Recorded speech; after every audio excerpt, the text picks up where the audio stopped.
Back आप सभी का स्वागत है ट्रेंड्स एजुकेशन के चैनल पे। तो इस वीडियो में हम बात करेंगे डिसोल्यूशन ऑफ पार्टनरशिप फर्म की। तो इस पार्ट में, इस चैप्टर में हम देखेंगे डिसोल्यूशन ऑफ पार्टनर्स के बारे में क्या क्या हमें पढ़ना है, जो कि आपके 12th कॉमर्स का सब्जेक्ट है बीके एंड अकाउंटेंसी। ठीक है, ये आपके 12th स्टैंडर्ड का है। तो इसके अंदर हम बात करते हैं कि क्या क्या इसमें हमें पढ़ना है, क्या क्या हमें इसके अंदर देखना है। So let's start one by one. हम देखते हैं कि कंटेंट टू बी स्टडी, क्या क्या आपको स्टडी करना है इसके अंदर। इसके अंदर आपको जनरली पढ़ने हैं नॉर्मल, अगर आप देखोगे, difference between dissolution of partnership and dissolution of partnership firm, यानी कि क्या डिफरेंस होता है पार्टनरशिप फर्म में एंड पार्टनरशिप में।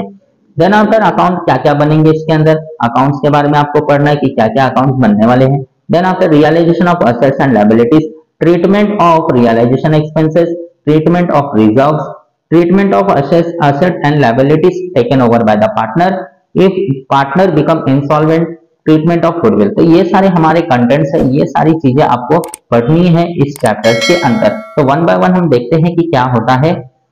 Now first of all we have to see the difference between dissolution of partnership and dissolution of partner। तो इसके बारे में हम डिस्कस कर लेते हैं। क्या दिया गया है, यहाँ पे 2 पॉइंट्स आपके सामने हैं कि dissolution of partnership means the agreement has been cancel and firm were not dissolve. तो सिंपल बात बता रहा है कि पार्टनरशिप का मतलब क्या है कि यहाँ पे आपको आपका एग्रीमेंट जो होता है, एग्रीमेंट कैंसल हो सकता है बट फर्म डिसॉल्व नहीं होगा। तो इस केस में आपको ये याद रखना है। एंड सेकेंड हमें देखते हैं कि डिसोल्यूशन ऑफ पार्टनरशिप फर्म का मतलब क्या होता है कि यहाँ पे जो है पार्टनरशिप फर्म मतलब the firm has been completely dissolve, यानी कि सिंपल बात है कि पूरा का पूरा फर्म ही डिसॉल्व हो चुका है, पूरा फर्म ही डिसॉल्व हो चुका है, इसे कहेंगे partnership firm. Okay, dissolution of partnership firm. तो वही बात हम कह रहे हैं कि डिसोल्यूशन ऑफ पार्टनरशिप फर्म पढ़ना है, ये आप याद रखो। Then after account to be created, यानी कि इसमें कौन से अकाउंट्स बनते हैं इसके बारे में आप देखो। पहला जो बनेगा रियलाइजेशन अकाउंट्स, ठीक है। सेकंड जो बनेगा पार्टनर्स कैपिटल अकाउंट, थर्ड होगा आपका बैंक अकाउंट एंड फोर्थ होगा अदर अकाउंट्स इफ रिक्वायर्ड। यानी कि इसके अंदर 2 अकाउंट्स तो कंपलसरी आपको बनाने ही है, सॉरी 3 अकाउंट्स आपको कंपलसरी बनाना है, ठीक है। ये आपका कंपलसरी है, ये बनाना ही पड़ेगा। देन आफ्टर हम अगला देखते हैं realisation of assets and liabilities. अब realisation of assets and liabilities के अंदर किस तरीके से एक असेट्स एंड लायबिलिटी को रियलाइज किया जा सकता है। तो during the dissolution of partnership firm the assets and liability should be realise, यानी कि असेट भी रियलाइज होगा और लायबिलिटी भी रियलाइज होगा। ये हम आगे बात करेंगे। एक नोट्स है, ये आप थोड़ा ध्यान रखना। Generally, where all the assets to be sell out from the firm and pay off all the liabilities of the firm, यानी कि सारे assets को बेचा जाएगा, सेल आउट किया जाएगा एंड सारे liabilities को पे ऑफ किया जाएगा। तो इसके अंदर ये आप फोकस रखना। देन आफ्टर आगे हम बात करते हैं कि asset to be realized, जो वहां पे हमने देखा ना कि asset to be realized means the sale of the asset are as। तो ये कुछ 3 कंडीशन है, तीनों कंडीशन फॉलो आपको करने पड़ेंगे। पहला कंडीशन क्या कहता है, if any amount given into the question, यानी क्वेश्चन में अगर कोई भी अमाउंट दिया है या adjustment for any set then it to be calculated as per question, यानी क्वेश्चन में या एडजस्टमेंट में किसी भी तरीके का कोई अमाउंट दिया है असेट के बारे में तो ये कैलकुलेट होगा उस क्वेश्चन के हिसाब से। ये आपको थोड़ा फोकस रखना है। अगर if any intangible asset is given into the question then it to be realized as per the question, यानी कि intangible के बारे में भी सेम बता रहा है कि अगर किसी तरीके के intangible assets के बारे में क्वेश्चंस में बताया जा रहा है, रियलाइजेशन दिया जा रहा है, तो उसे आपको क्वेश्चन के हिसाब से करना है। अगर if any question is silent on intangible asset then assume that there is not to be realized or no entry in the books of accounts, यानी कि अगर क्वेश्चंस में कुछ नहीं बोला इनटेंजिबल असेट्स को लेकर तो सिंपल बात है, इसको एज्यूम किया जाएगा कि ये किसी तरीके का कोई एंट्री नहीं बनाता है, यानी कि आपको एंट्री नहीं करना है। नेक्स्ट थर्ड क्वेश्चन क्या कहता है, if any amount is not given into the question adjustment for any assets then should be realised at the book value. तीसरा क्वेश्चन है कि अगर किसी तरीके के जो टेंजिबल असेट्स है उसका अमाउंट क्वेश्चन में नहीं दिया है, ठीक है, not given into the question, तो एडजस्टमेंट में भी नहीं दिया है, तो ऐसे केस में आपको जो रियलाइज करना है वो उसके ओरिजिनल अमाउंट पे होगा असेट्स के, जो भी उसका बुक वैल्यू दिया गया है। आगे हम बात करते हैं, डिस्कस करते हैं liabilities to be realise means the payment of liabilities are as, यानी कि जो भी लायबिलिटीज रियलाइज होगा उसका पेमेंट आपको करना पड़ेगा। उसके दो कंडीशंस हैं, दोनों कंडीशन हम यहाँ पे देखते हैं। पहला कंडीशन कहता है if any amount given into the question adjustment for any liability then it to be calculated as per question, same as it is, अगर कोई भी लायबिलिटीज का रिलेटेड एडजस्टमेंट या क्वेश्चन में बताया गया है तो उसको कैलकुलेट किया जाएगा क्वेश्चन के हिसाब से, रियलाइज किया जाएगा क्वेश्चन के हिसाब से। देन आफ्टर हम बात करते हैं सेकंड पॉइंट के ऊपर, if any amount is not given into the question adjustment for any liability then it should be realized at the book value of the liability, यानी कि अगर क्वेश्चन में किसी तरीके का कोई भी हिंट नहीं दिया है उस लायबिलिटी के बारे में या एडजस्टमेंट में कुछ नहीं बताया है तो उसका जो कैलकुलेशन होगा वो बुक वैल्यू के ऊपर होगा, ठीक है, इसके ऊपर रियलाइज होने वाला है। अगला हम बात करते हैं कि ट्रीटमेंट ऑफ रियलाइजेशन एक्सपेंसेस। अब ट्रीटमेंट ऑफ रियलाइजेशन एक्सपेंसेस बहुत इंपॉर्टेंट रखता है, ये आपको एग्जाम में बार बार पूछा जाएगा। देखो, रियलाइजेशन एक्सपेंसेस मींस, नॉर्मली बताया meaning, realisation expenses means when the firm getting dissolve the expenses has been incurred during the process of dissolution, यानी कि जब डिसॉल्यूशन प्रोसेस हो रहा था तो उस डिसॉल्यूशन प्रोसेस में जो भी खर्चे आए हैं उसे ही कहते हैं रियलाइजेशन एक्सपेंसेस। अब यहाँ पे रियलाइजेशन एक्सपेंसेस के कुछ पॉइंट्स है, आपको थोड़ा याद रखना है। देखो, रियलाइजेशन एक्सपेंसेस नॉर्मली दो लोग बियर कर सकते हैं, एक बॉन्ड कर सकता है फर्म, या तो बॉन्ड करेगा पार्टनर, या तो फर्म उस पैसे को भरेगा रियलाइजेशन एक्सपेंसेस को, या तो ये पार्टनर भरने वाला है। अगर फर्म बॉन्ड कर रहा है यानी कि फर्म ने अपनी जिम्मेदारी लिया है कि उस खर्चे को मैं खत्म करूंगा, तो या तो उस पैसे को फर्म भरेगा पूरा का पूरा, या तो फर्म के नाम पे पार्टनर भरेगा। और अगर पार्टनर ने यहाँ पे बोला है कि मैं यहाँ पे इस रियलाइजेशन एक्सपेंसेस को बॉन्ड करने वाला हूं, तो या तो पार्टनर के नाम पे फर्म भर देगा, ये फर्म भरेगा, या तो पार्टनर खुद भर देगा, ठीक है। तो यहाँ पे इसके एंट्रीज हम देखते हैं कि क्या क्या दिया गया है। एंट्रीज के बारे में हम देखेंगे, जनरल एंट्रीज के बारे में, तो जनरली आपको यहाँ पे दिख रहा होगा जनरल एंट्रीज, एक बॉन्ड बाय फर्म, दूसरा एक bond by partner.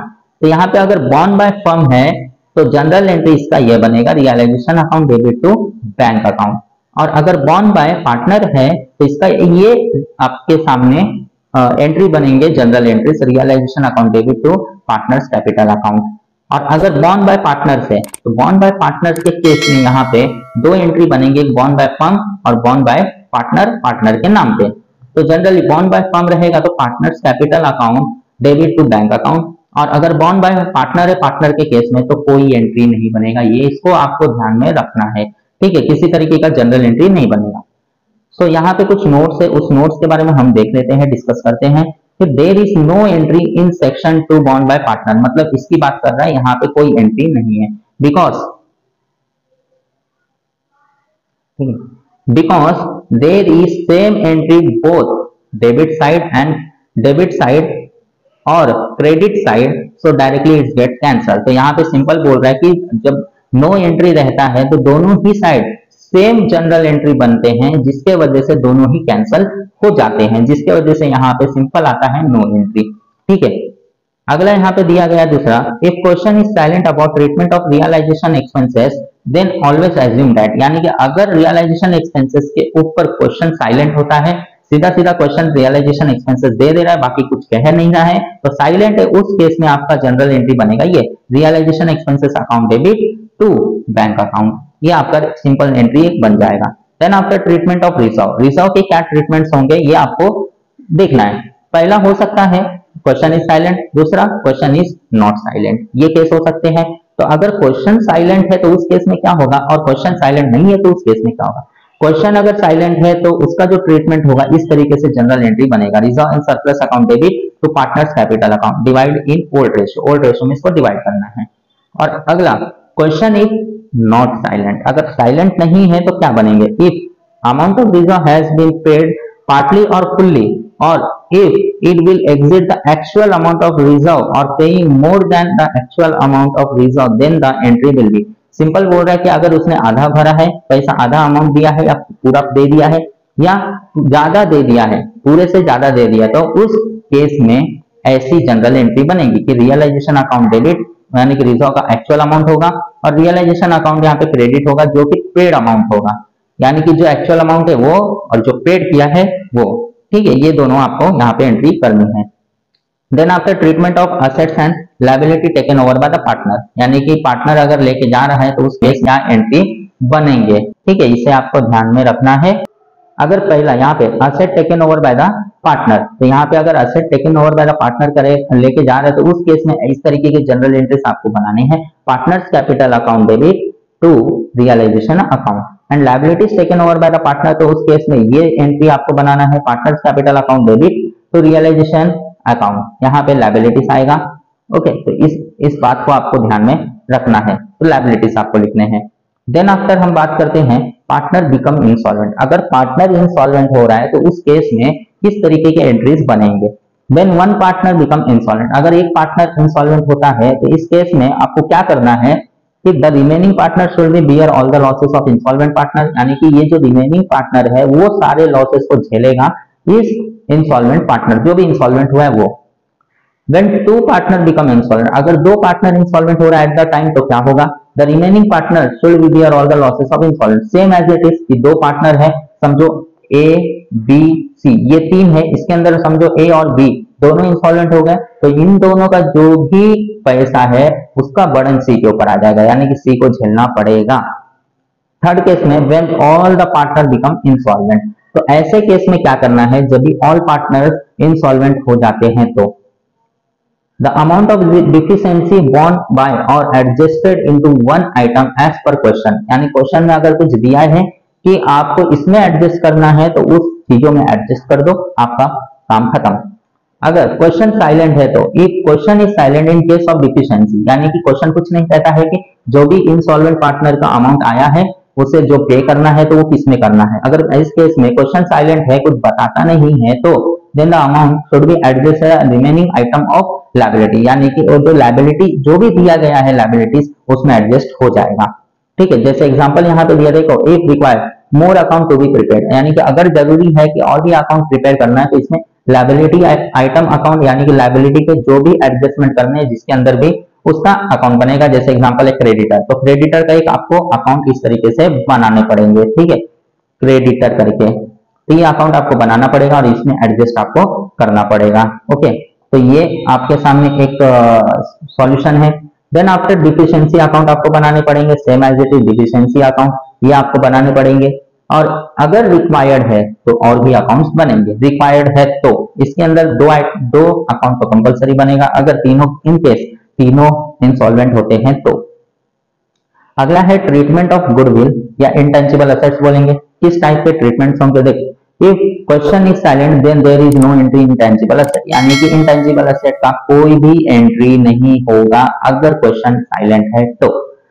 If question is not silent there the treatment as per question, यानी क्वेश्चन के अंदर कुछ ना कुछ तो बोलेगा इंटेंजिबल असेट्स के बारे में, तो आपको क्वेश्चन के हिसाब से चलना है कि क्या कहता है। ओके, तो ये सारे ट्रीटमेंट्स होंगे।